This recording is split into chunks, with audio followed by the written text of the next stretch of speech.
सुधांशु त्रिवेदी एक सवाल उठाया कांग्रेस के नवनिर्वाचित सांसद ने कि आप राम को लाने की बात कर रहे थे, और विवेक जी ने भी इसी बात को बोला। मैंने सपा के भी कुछ नेताओं को इस बयान को देते हुए सुना, अयोध्या हार गई भारतीय जनता पार्टी, इसके मायने क्या है? और मैंने दूसरी तरफ आपके नेताओं को और कुछ साधु संतों को यह कहते हुए सुना कि अयोध्या की जनता ने 550 साल बाद जो राम मंदिर बना उसकी भी मर्यादा नहीं रखी। ये साधु संत कह रहे हैं। देखिए, अयोध्या हारना निश्चित रूप से भावनात्मक दृष्टि से बहुत चुभने वाला है, और इसके बहुत सारे टेक अवे हैं। सिंपल नहीं है, सिर्फ राम मंदिर ही नहीं बना। अयोध्या में जितना डेवलपमेंट हुआ, आनुपातिक दृष्टि से भारत के किसी शहर में पिछले 5 वर्षों में इतनी कायाकल्प नहीं हुआ होगा जितना अयोध्या में हुआ। सड़कें बनी, रेस्टोरेंट बने, दुकानें बनी, एयरपोर्ट बना, रोजगार के इतने अवसर क्रिएट हुए, और भव्य राम मंदिर बना। पर यह टेक अवे बताता है, शायद यही कारण है कि 500 साल क्यों लग गए राम मंदिर को बनवाने में। शायद यही भी एक कारण है कि दुनिया में आप कोई ऐसा उदाहरण नहीं देखेंगे कि मक्का में कोई ऐसी पार्टी चुनाव जीत सके जो इस्लाम धर्म की आलोचना करे, और वेटिकन में कोई ऐसी पार्टी चुनाव जीत सके जो क्रिश्चियनिटी की आलोचना करे, और उसके बाद हंसते हुए, अट्टहास करते हुए, मजाक और व्यंग करते हुए आकर कहे। ये बहुत सारे टेक अवे हैं, ये बहुत सारी बातें सीखने वाली हैं। ओके, सुनील यादव, सारी बातें सोचने पे बाध्य। सुनील यादव, अरे जी, एक सेकंड विवेक जी, सुनील यादव जी। अमीश भाई, मैं सुधांशु जी को सुन रहा था। मैं भाजपा के बाकी लोगों में और इनमें थोड़ा सा अंतर मानता हूं। कोई फर्जी संत कह दे अयोध्या के वासियों के बारे में, कोई बीजेपी का नेता कह दे, लेकिन अब सुधांशु जैसा मेंबर ऑफ पार्लियामेंट, इतना विद्वान आदमी अगर ये कह दे कि गलत किया है अयोध्या के लोगों ने। देखिए, आप सब कुछ करिए अमीश भाई, नहीं, मैंने ये नहीं कहा आप डेवलपमेंट करिए, हमारे लिए झूठ बोलिए, आप फर्जी बात करिए, लेकिन जानते हैं अयोध्या क्यों हारे हैं? केवल 2 कारण हैं। आप भगवान राम से बड़े हो गए। एक तस्वीर आई कि मोदी जी लंबे चौड़े और छोटे कद के राम को उंगली पकड़ करके अयोध्या ला रहे हैं। क्या किसी राम भक्त को समझ में नहीं आती? एक, और दूसरी बात, इनका प्रत्याशी अयोध्या के अंदर यह कह देगा कि 400 पार करा दो, हम संविधान बदल देंगे। इनके अहंकार को पीडीए ने हराया है, माननीय अखिलेश यादव जी ने हराया है, और समाजवादी पार्टी ने हराया है।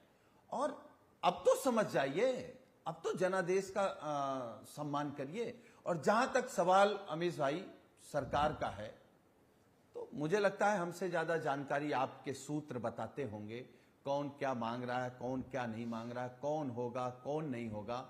लेकिन एक बात मैं स्पष्ट कह दूं कि कम से कम माननीय अखिलेश यादव जी ने भारतीय जनता पार्टी का और दिल्ली सरकार का एक ऐसा इलाज किया है कि अब उस सरकार में कम से कम भय नहीं होगा, नफरत की बात नहीं होगी, तानाशाही नहीं होगी, अहंकार नहीं होगा, किसानों पर थार नहीं चढ़ेगी, किसान पर गोली नहीं चलेगी। अब तो इनको जाति जनगणना करानी पड़ेगी। अब पिछड़ों का आरक्षण नहीं छीन सकते ये। अब दलितों पिछड़ों का आरक्षण तो बीजेपी छीन भी नहीं रही थी।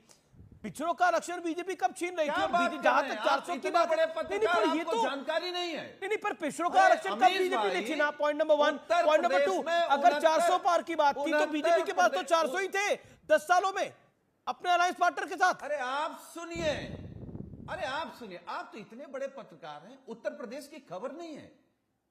अरे उत्तर प्रदेश में 69,000 शिक्षक भर्ती, पूरा ओबीसी का आरक्षण खा गई योगी आदित्यनाथ, भारतीय जनता पार्टी की। ठीक है, सुधांशु त्रिवेदी जवाब, सुधांशु त्रिवेदी इस बात का जवाब।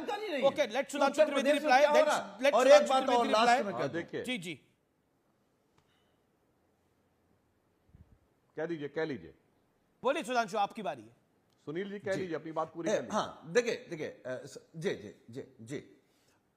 दूसरी बात, मैं केवल एक बात कहूंगा, आप अंक कितने भी जोड़ लीजिए, अब ये जो नई सरकार होगी, इस सरकार को चलाने के लिए अहंकार छोड़ना पड़ेगा, और भ्रष्टाचार छोड़ना पड़ेगा जी, और झूठ छोड़ना पड़ेगा। ये 3 चीजें छोड़नी पड़ेंगी।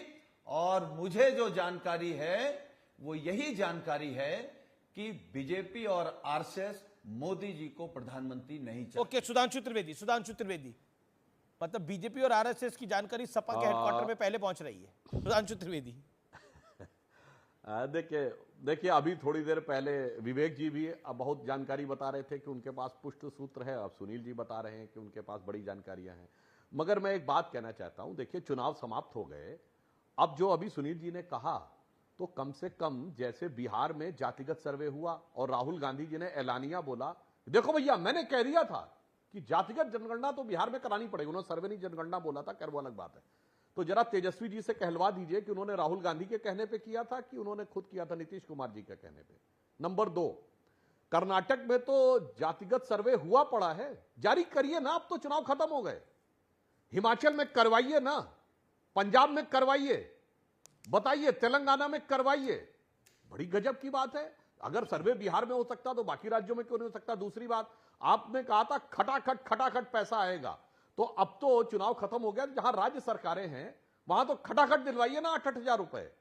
सरकार सिर्फ केंद्र की नहीं राज्य की भी होती ना। अब तो जो कहा था, जी जवाब ले लेते हैं, सुनील यादव से जवाब लेते हैं। लखनऊ, सुनील यादव, एक मिनट पूरी बात कर जी, लखनऊ का ये दृश्य आया कि वो कुछ महिलाएं पहुंच गई कांग्रेस हेडक्वार्टर। देखिए वो बिचारी लग रहा था जैसे अशिक्षित महिला, उन्हें यही नहीं पता था कि सरकार आ चुकी है कांग्रेस। ये कुछ वैसा हुआ धोखेधड़ी जैसे पॉन्जी स्कीम वाले करते ना, कि एक फॉर्म भरवा दिया, फला तारीख के बाद आना, मेरा ये काम कर दो और तुम्हें मिल जाएगा। तो मेरे भाई अब कम से कम अपने वादे पूरे करिए। जहां राज्यों में सरकार है वहां कहिए हम इतना अनाज देंगे, हम इतना ये देंगे। या ये सिर्फ चुनाव के लिए था? न पहले दिया था, न राज्य सरकारों में दे रहे हैं, केवल चुनाव के लिए ये किया था। इसलिए अब ईमानदारी से जहां सरकार है वहां मॉडल बना के दिखाइए ना, जैसे हमने गुजरात में मॉडल। लेकिन ये बात तो सच है कि लखनऊ में कुछ मुस्लिम महिलाएं, मुस्लिम बहनें वहां पर पहुंची और उन्होंने डिमांड करी कि 1-1 लाख रुपए खटाखट दीजिए। लेकिन आपने जवाब दिया सफाचट अभी नहीं है, दे दीजिए अब उनको 1-1 लाख रुपया। देखिए ऐसा है, अमीश जी, जो बात भारतीय जनता पार्टी के प्रवक्ता कह रहे हैं, मैं तो सहमत हूं ना। मैं कहां भाग रहा हूं? समाजवादी पार्टी जो वादा करेगी 2027 में उत्तर प्रदेश में सरकार बनने के बाद एक एक वादा पूरा होगा।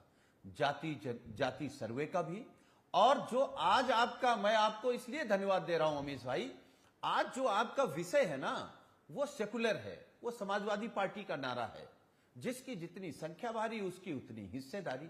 आप अच्छा, मतलब नाम भी सेकुलर होते हैं कि क्या जाति जनगणना, मतलब नाम भी कार्यक्रमों के सेकुलर होते हैं? ये जानकारी आज मुझे प्राप्त हुई। वो हमारा अभी तक नारा है। पॉलिटिकल पार्टियां सेकुलर नॉन सेकुलर थी।